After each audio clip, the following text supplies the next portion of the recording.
What's up, everybody? This past weekend, I had a unique experience. I got to try cold and heat exposure back to back for the first time.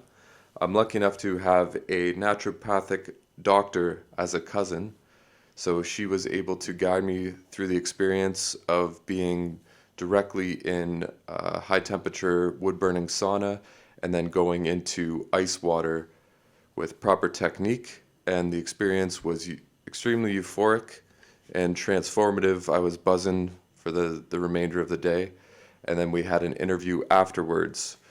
So I'm not quite sure what I'm gonna call this, the Mack Forristal show, the Mack Forristal podcast. But either way, here is the first interview with Dr. Jen Forristal. I hope you enjoy it. Hello, Jen. How are you today? Hi, Mac. I am doing great. How are you? I'm doing well, thank you. Thank you for that experience. That was amazing. Oh, I'm so glad you liked it. You were a beast in the cold. I can't believe how long you stayed in. Thank you. Yeah, practice. When I don't do it for a while, though, I notice a difference. Yeah. And I can stand maybe 10 seconds, and you lose it, right? Wow, I think you were in for like 2 minutes there and calm, like as calm as I've ever seen anyone. It was Wow, amazing. thank you. I Yeah, appreciate that you a were lot. really good. I think you just being in this environment you have here, it kind of makes it easy for that calmness to bring itself out, I guess is what I'm trying to say. Yeah. Yeah. And so it's just a good environment for everyone to just breathe a bit and just take a second to relax and enjoy themselves a little bit more fully. That's awesome. So That's our goal here, is to try to make, get people to push themselves a little, but also really feel what it feels like to relax and Yeah. deeply, sink into that feeling. So for sure. Let's talk about a bit. So just your background, so people know what we're talking about here. You're Yeah. Dr. Jen Forristal, I should say. Just a little bit about your education and what made you find the naturopathic path. I think there is a lot of naturopath sort of named clinics from the naturopath. But so I think really my start in thinking about becoming a naturopathic doctor was really from my mom, who was the local witch doctor for sure growing up. She didn't do any formal training in any kind of herbal medicine, but we were taking echinacea long before anyone knew what that was. We always had a cupboard full of poorly labeled herbs and different things like that we were constantly taking when we were little. And so I always knew that was of interest to me, but then I wanted to also pursue a career in medicine. So as I went through university, I volunteered with lots of different doctors and vets and all sorts of different medical people, trying to figure out what that medical specialty would be. And when I was in my fourth year, somebody came in and talked about the naturopathic school. And I didn't realize up until that point that naturopathic medicine is a primary care modality in Ontario. So we're primary care providers. You learn all of the same diagnostic things that you would learn in medical school, but treat primarily with nutrition and supplements and lifestyle and sleep and exercise, all those foundations that actually make a person well, like a proactive approach to lifestyle medicine. And that really resonated with me, because I think blending my childhood, what I had experienced, with this really concrete medical program into one thing was just absolutely what I wanted to do with my life. And I love it. It's such a great job. So you knew that right away? There wasn't something else that you were kind of pulled towards as well, or was it a hard decision? So I had been contemplating veterinary medicine too. Yeah. But by the time I was introduced to naturopathic medicine, I think I had decided that like veterinary medicine was not the route I wanted to go. And I was trying to figure out, I think at that point I had planned to apply to med school and then do some alternative training and try to blend the two on my own, and then found out about the school. So I went and worked for a naturopath for a year before I committed to going to school, just to be sure that that's what I really wanted to do, and, Nice. and loved it, and just saw what it means to really address like the root cause of a problem, and not just put band-aids over top of band-aids, but understand how somebody's mental health impacts their physical body, and how that the fact that they're not sleeping is preventing them from eating well or losing weight, or how everything kind of intertwines. We aren't just a collection of systems. We're not just a digestive system and a cardiovascular system and a brain. Those things are all so intricately connected. And I think naturopathic medicine really embodies a form of care that takes that really into account as we treat patients. So yeah. Perfect. And that ties into what you do here now. You're running this business here. It's a polar retreat. Is that the official title? Yes. Yep. Yeah. So that's sort of an extension of helping people live the best life that they can live. So I think in this busy society that we have, people don't really embrace relaxation anymore. So it's almost like we're in a competition for who can work harder, sleep less, do more, right? It's almost like bragging rights now, right? Like, oh yeah, well, I only got 5 hours sleep. Oh yeah, well, I got 3, haha. And so we've lost the foundation that we can't perform at our best if we don't recover and relax at our best. So that's sort of the foundation of our polar retreats, is giving people a chance to feel what it feels like to really deeply relax and recharge, so that they can go to the other side of the polarity and perform at their best at whatever it is they are committed to. So whether that's, acting or being a parent or being a doctor, it's hard to show up as your best self if you're just constantly in this cycle of burnout and depletion. Exactly. That was such a unique experience for me today, and thank you for allowing me to be a part of that, because I've only ever done the cold exposure on its own. Yep. But then combining it with the heat was this endorphin high. I guess you'd be able to tell me what physiologically was going on. Yeah. Physiologically, and I've never had that experience before. Because coming out of the cold, I felt the physical rejuvenation, but never that mental state of combining the heat. So could you talk a little bit about what's going on with the science? Yeah. So at the polar retreats, we do a couple things. One of them that we're just talking about now, and what Mack and I just did together before this podcast, is sauna therapy followed by cold immersion. So we spend 10 to 20 minutes in a really hot sauna, and then right away expose ourselves to a really cold water bath, or like an ice bath. And there's so much, the research is overwhelming with what those different things do for you. But the alternating hot and cold has a really profound effect on your vascular system. So I've actually was listening to Wim Hof speak a while ago, and he was talking about how the human circulatory system has become weak because we keep ourselves comfortable all the time. We go outside and we layer up so that our body stays at this comfortable temperature. And then, we don't challenge ourselves anymore at the extremes of hot and cold. And because of that, the muscles around our blood vessels are weak. And that's what he attributes most of cardiovascular disease to, is the fact that we never push that system. So when you're going from the extremes of hot and cold, you're really pushing your blood vessels to constrict and dilate and really improving the circulation to everything. So when we got the sauna, actually, it was a couple days before I had ACL surgery. Oh, wow. So I had torn my ACL, and we'd been looking into getting a sauna for a while.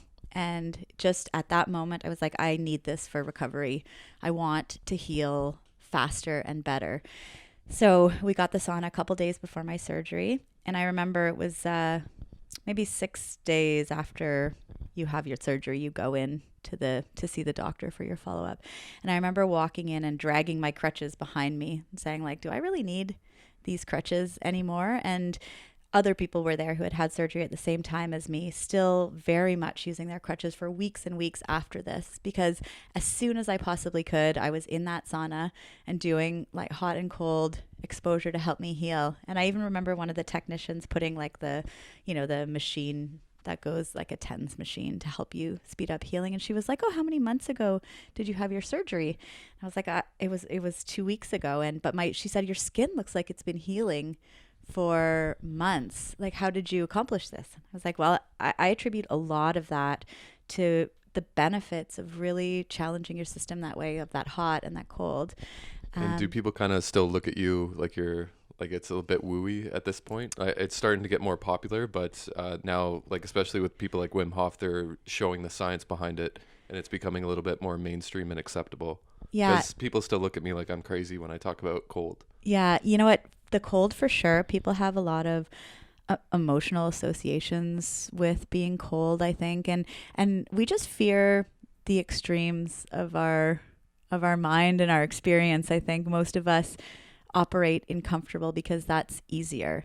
And so a lot of people do really look or think that that would be a crazy choice. Why would you immerse yourself in cold, freezing cold water if you didn't have to, right? But it's the cold. So the experience that you had, what you felt coming from the hot into the cold and then back into the hot, that experience also releases a ton of endorphins in your brain.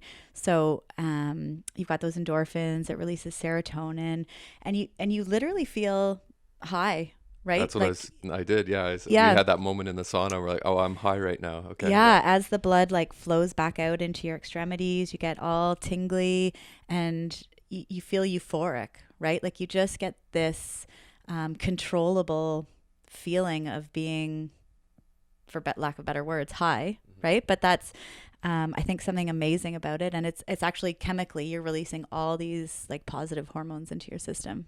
And so your recovery, you were saying, was much faster than it would have been for your ACL surgery. Yeah, yeah. So injury recovery is a huge one for this type of therapy, and something it's probably more known for.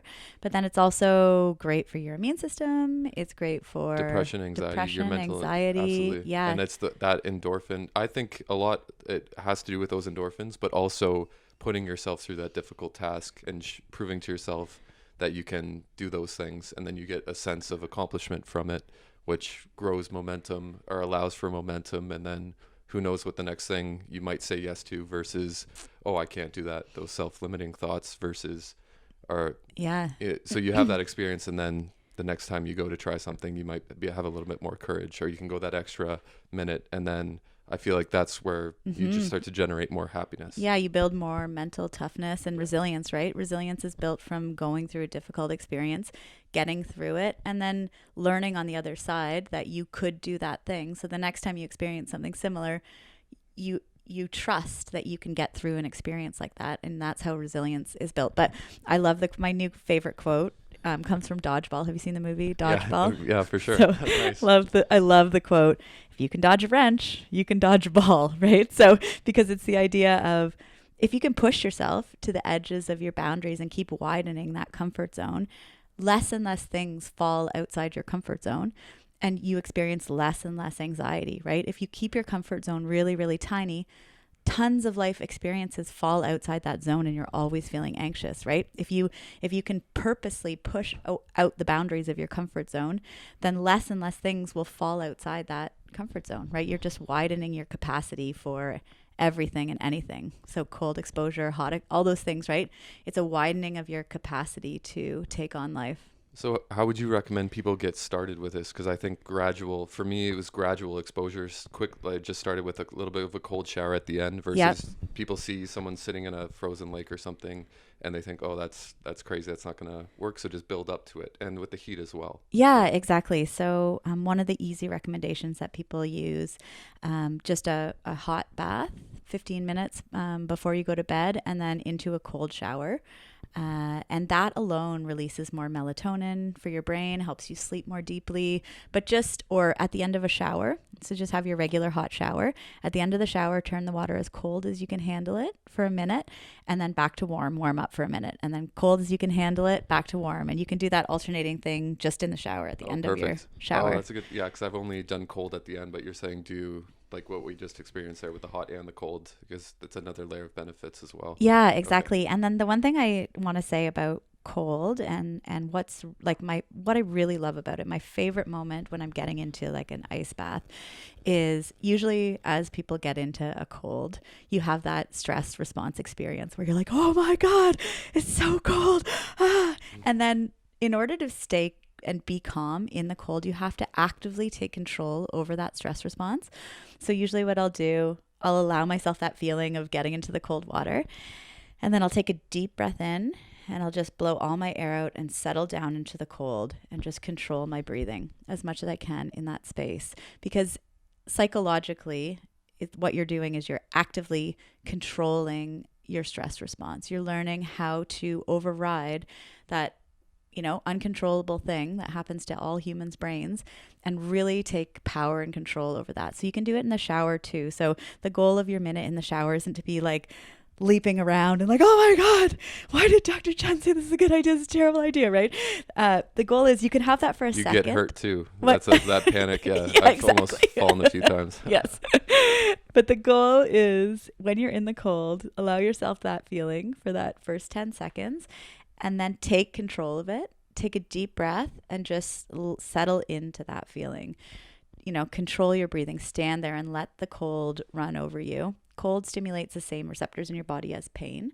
So our brains naturally tell us that's a painful experience to be cold, but it's not actually doing any damage to your body at all. So remind yourself, like, nothing bad is happening here. My body is, just the nerves that are being stimulated are telling me it's painful, but it's not hurting me. And take control over that stress response. And that is where a lot of the power is in that experience. Absolutely. And that reminds me of anxiety. Then you've been in that space and you can use that same practice to calm yourself because it's the same sort of fight or flight response. Yeah. It doesn't matter what triggers it. It's the same physiological, like in your body, it's the same chemicals and the same hormones, same nerves, being everything, right? Yeah. So if you can learn to control it in one space, you can learn to control it in multiple different spaces. Perfect. Amazing. I think we're a little short on time today, but I just want to thank you because I know you were there for me in some pretty dark times in my life. You've been quite an angel and a great source of knowledge and health. And I just want to say thank you for that. Thanks, Mack. How can people reach you? I know you have your polar retreats. Is there anything you want to promote or put out there? Yeah, polarretreat.com is our website for experiencing that polar retreat. That's the best place to start, I think, if you want to learn more about this. Yeah, absolutely. So yeah, thanks again. Thank you for all the health tips and the experiences. Thanks again for today. No problem. It was really amazing. I highly recommend people try this. And like you said, just start with the shower, start small because it seems like a crazy thing to do to just go right to the snow or frozen lake and frozen jump in. Lake. Yeah. So thanks again. And no I guess problem. we'll see you next time. Great to chat with you, Mack. Thank you very much. Take care.